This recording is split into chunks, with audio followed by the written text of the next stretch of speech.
So I think those are the challenges. This year we overcame them. Every year is different. This year's not over. So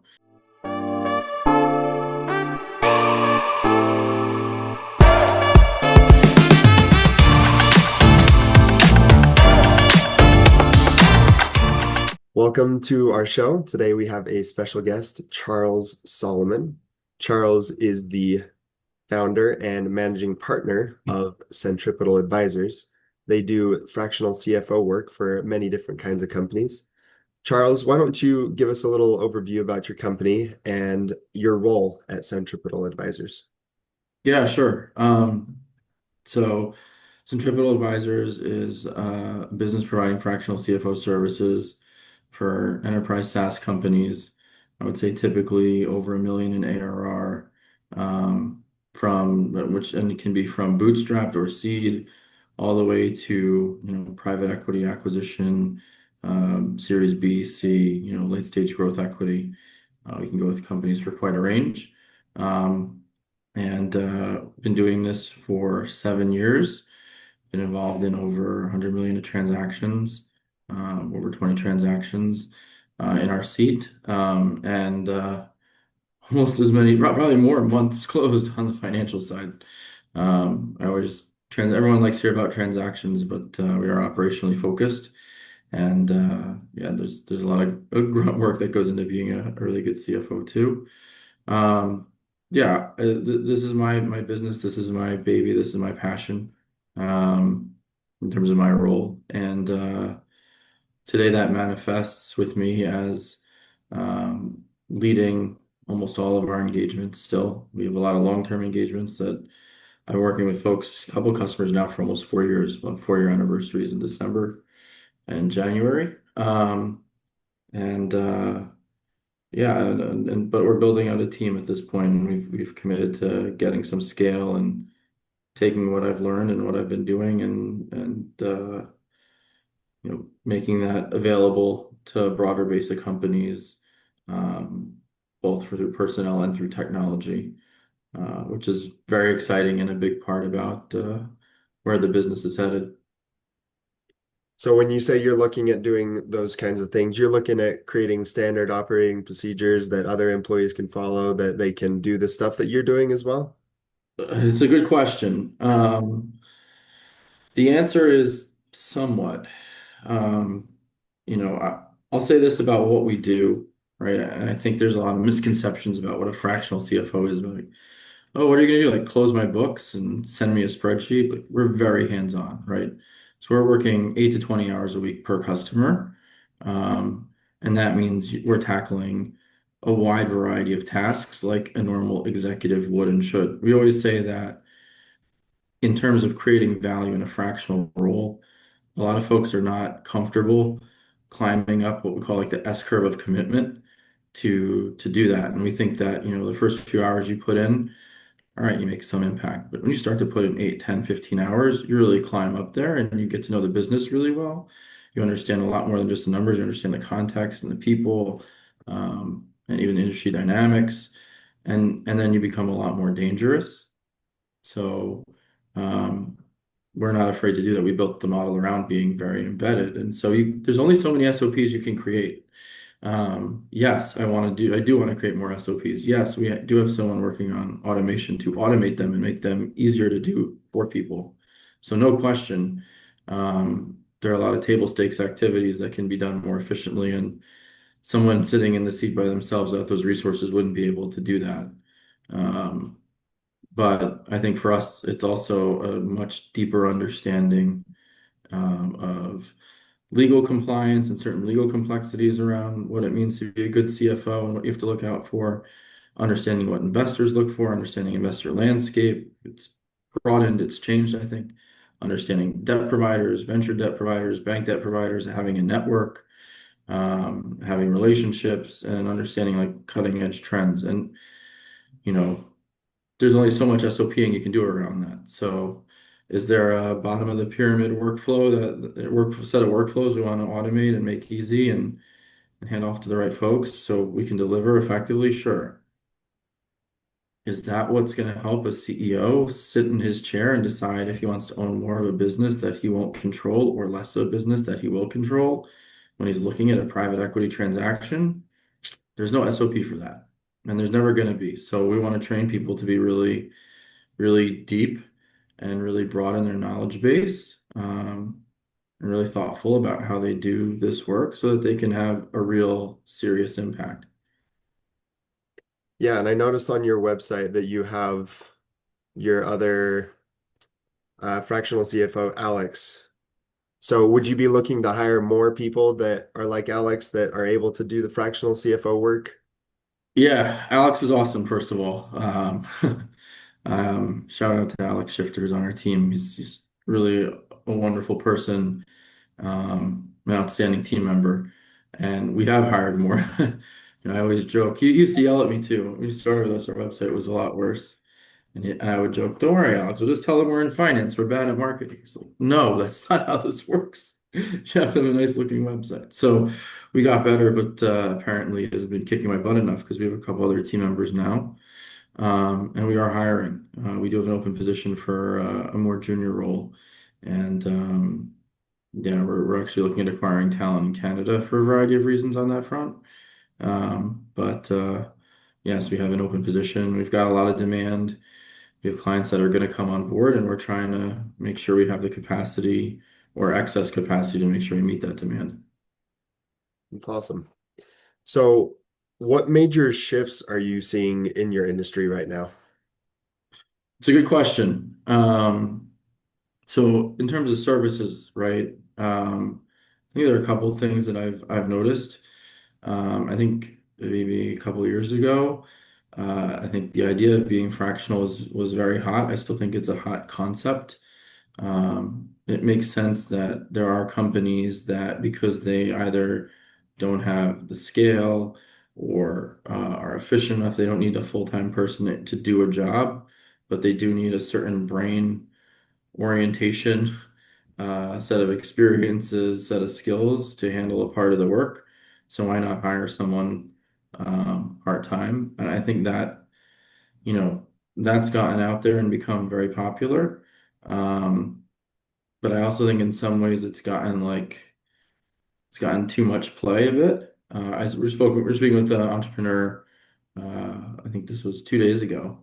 And he's like, I see a lot of fractional, and the truth is like not a lot of them are dedicated enough to their customers to make a big enough impact. Um, and your model of being very embedded and the way you kind of think about value makes a lot of sense to me. This is the first time I saw something that makes sense. So I think there are a lot of people out there trying to clip retainers and stack them and make for light engagements that are pretty easy, as I say, like not climbing up the value of the S curve or pricing themselves out of our market, which is, seed to kind of high growth stage, late growth stage companies. Um, and yeah, so I think that that's been a big trend. So at least people are open to it, they're aware of it, but finding fits, finding value, I think in some cases has been really hard, and I think people have been burned by it. Um, but we're here to do our part and hopefully help change that notion and build something that really fits, but also makes economic sense. And perhaps that's the reason they joke, what are you going to do? Close our books, you know? Yeah, well, I think one of the other trends is, yeah, it's certainly that there are folks that are out there, and that I didn't know about this for a while. I started, now there's like YouTube, apparently that people make money selling courses on how to be a fractional CFO. And it's like you only have to do 5 things or like 6 things. And I kind of laugh because to do what we do, I tell my team, like, a guy like Alex, I'm like, I've learned what I've learned in 7 years. I could probably teach it to you in a year or two with like, especially getting good reps on deals and other kind of special situations, if you will. But there ain't no way to YouTube this thing into like, a couple weeks. Um, it's just not possible. There's just so many different like angles and looks and nuances and, issues about dealing with personalities and presenting different things. Um, that yeah, I think some of the proliferation around this space and people trying to monetize it in different ways as practitioners, as teachers, has made it a little bit messy. So Yeah, that's definitely it's unfortunate for general branding, but it is to our advantage in how we differentiate. Yeah, so how has that, increase in those YouTube fractional CFOs impacted your own growth or marketing strategy? Um, it's funny you ask. I don't think it has. That's why I don't think I've noticed until someone said, "Hey, I really like what you guys do. You're not a YouTube CFO or something." I was like, what is that?" Um, it goes back to like the history of the business a little bit and my attitude about why I want to do this. Our first client was a retainer. That was It was a big retainer, but he basically said, "I want your attention 100%, but you're an independent contractor. Make it work." And I said, "I can. I do have one other commitment." So I was, juggling a drop, but he agreed to that. And that was because I always set out to help founders. Like the mission was to be like in the co-pilot seat, if you will. I know now that's got AI connotations, but this is 2017 or 2018. The mission's to be in the co-pilot seat with the founder, like, literally in the passenger seat while you're driving down Sand Hill Road pitching VCs, right? Um, so it was always something where I wanted to be embedded. I wanted to be really close to the companies. I wanted to be close to the founders. I think that's because I care a lot. I think it's because um, I saw that as a path to impact. And I also think that like selfishly, from an intellectual perspective, that is the perk of this job is being part of building businesses with founders and seeing how they do it and learning how they think about things and learning from them and then getting better as like a business brain yourself. And you just can't do that if you turn around a spreadsheet and say, "Here you go. You have 3 more months of runway. Good luck." So I never gravitated to anything like that. And we never worked in that way. So when I heard about this stuff, I said, "We'll just keep doing what we're doing. We know why we do it the way we do it. We know why we price it the way we price it. And if people are getting burned, we'll just keep talking about our approach, and hopefully it'll resonate." Yeah, I love that. So you've been doing that since 2017. 2018, I Lately, was wrong. 2018, 2018. 18? Okay. Yeah, actually, we have a birthday coming up. Right around Thanksgiving, we signed the first client. So yeah, It's a I good should do thing. something. Yeah. Time flies. That's awesome. So what's been working well for you and what's been frustrating? Interesting question. What's been working well? Um, I would say, the folks that have come on board on the team have been excellent. And as someone who worked, independently for about 5 years, certainly nervous about hiring and maybe some trauma from growing up with my dad who ran a factory and was always complaining about employees or something. But really, folks on the team are wonderful. They're very good people. They work very hard, very responsible, very thoughtful. So shout out to Alex and as well as Jess and Moeen and Peter. Um, they're all great to work with. So that's gone really well. Talent acquisition, I think we've been lucky. I think customer performance, also been lucky. Can't control that. But we have a couple of companies that are really doing very, very nicely. And we're not foolish. And where we've had chances to even make investments into some of these businesses, we've done that. That's gone really well. That's something that may become a bigger part of what we do in 2 or 3 years. That's down the line. If we continue to see results, and I think that could be helpful. And honestly, we've beaten our goals for customer acquisition for the year. Um, I work with a small firm out in Colorado. Happy to give them some props called Ready Set. Helped us a bit with marketing. And so, yeah, I mean, it's all systems go. The toughest things, I think, still finding like reliable channels for customer acquisition because outbound, everyone's burned out from this. No one wants to hear from us so much. Um, but people, at least I get the articles pointed out that we write. So those are good. But finding time to write really good content is not easy.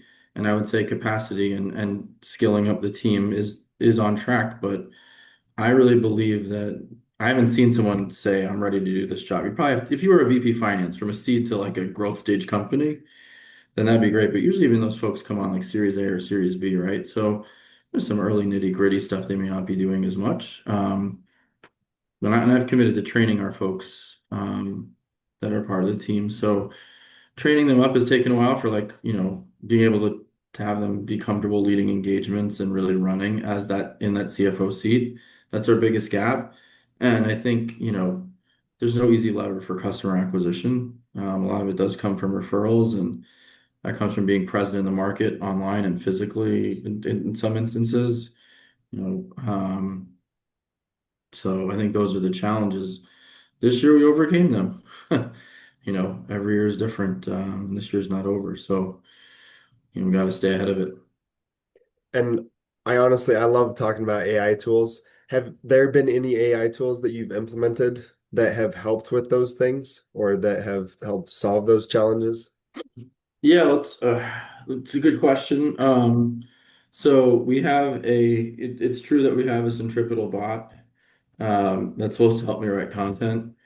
I joke that I don't work with it, I argue with it because I don't always love what it says. And I think our marketing guy, Christian, would be like, I wish Charles was a little more tolerant of the bloody bot, but I'm not. It helps for sure, but it's not my voice, and it's not no instant solution. It's an accelerant, right? Um, so there's that, and if you want proof that we don't rely on AI for content, you can look at how active we were publishing this summer. And then you can look at how inactive we've been the past few months because we've onboarded a bunch of clients, and that's priority and that's a focus. So if AI could really do it, it would just keep doing it. And then, with regards to in customer service and servicing our customers, we do use AI to help build automations around those things. Um, and Peter's mostly focused on that. And we're going to increasingly do that. But there's no AI fintech tool like, all right, we're going to, replace QBO with digits or some, more modern ERP. We haven't found a hack like that that we're like comfortable moving on. Um, but we monitor the tech stack. I love Ben Murray's tech stack report. I read that every year. We see what people are using. We're in Slack channels with other CFO groups. We look for tools that CFOs are generally deploying. Um, But right now, we're really mostly focused on using AI and a little bit on the marketing, the outreach, where it makes sense, where I can tolerate it, and internally on building more like automated reports and delivery on a bespoke basis. Okay, that's awesome. Yeah, I agree on the marketing. It's like it's almost there. It accelerates everything. It's like your junior, Yeah, associate that gets you 80% of the way there. But yeah, and he's always like, oh, give it be like, give it an idea and like have it write something. I'm much more comfortable writing, my idea out and then working with it on editing it, right, and cleaning things up. But if I have an idea, if there's something I'm thinking about, then I want to put it down on paper. And there's a part of this that's for like learning and codification of learnings and all that stuff. And giving something a two-line prompt doesn't help with that at all. So it doesn't serve that purpose for me. yeah, makes sense. So, which metrics are you most focused on improving in your company? Um, Number of logos and number of logos managed by people not named Charles. Number of logos? Yeah, number of customers, Okay. right? Um, We'd like to have more customers, not a ton more, frankly, but there's, I would say, and not right now. We're adding talent. We talked before the pod that we are hiring. That comes first. And I'd like to see next year, I'd like to see some of the folks that are been around a while manage more and more of the customers, leveraging more and more of the automation that gets built so that they can do it with ease or relative ease. I wouldn't say ease, that's not fair. With more and with certainly more ease than we do now. and then and still in a way where I can be involved. I don't ever want to not be involved in customers. I probably will always be a fractional CFO, a practicing fractional CFO at two businesses at a time. But it probably won't be four or five. That's to do what we do at that rate is really exhausting and to try and build the business. So I am looking to strike a better balance. Um, but there are businesses that are going to merit extra attention. There are businesses where there are going to be moments that I want to put my, have an opinion on, given my experience. And that means I have to be up to speed on them enough to be able to do that. Um, and so that means we can't get too big, and I don't want us to get too big. I'd rather us get deeper than wider at a certain point. We're just not quite there yet. So yeah, those are the metrics. How many customers can be owned and managed well by not me? And can we get a few more in the door here? So that should all if we can do those two things, um, we'll hit our goals. Yeah, where you're saying like 8 to 20 hours per client, I mean, that's a lot for just one person to handle 4 to 5 of those. Yeah, I Yeah. mean, there's a little bit of luck involved. Like it's a little bit rare that like, you have huge weeks for everybody at the same time. Like, but there is some seasonality and there are some of those crunches where you're working a lot. So, um, yeah, we hopefully we can bring some of that time down a little bit through automation, right? And but yeah, it's real work and can dream about automating anything, and I think everybody is right now. There's still a lot of work that has to get done on the relationship side, on just understanding and mastering the business and its numbers. I just don't see that getting super easy, super quickly. It'll get easier over time, but there's work Yeah. to do.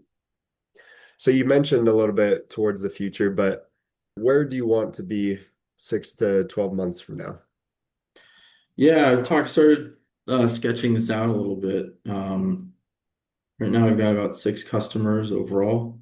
Um, and we have our core team here.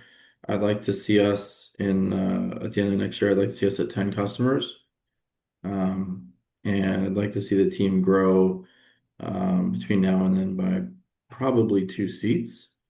Um, and I don't have. It's funny. I should have better goals around automation, but that would be the other place where I'd be putting pressure on achieving.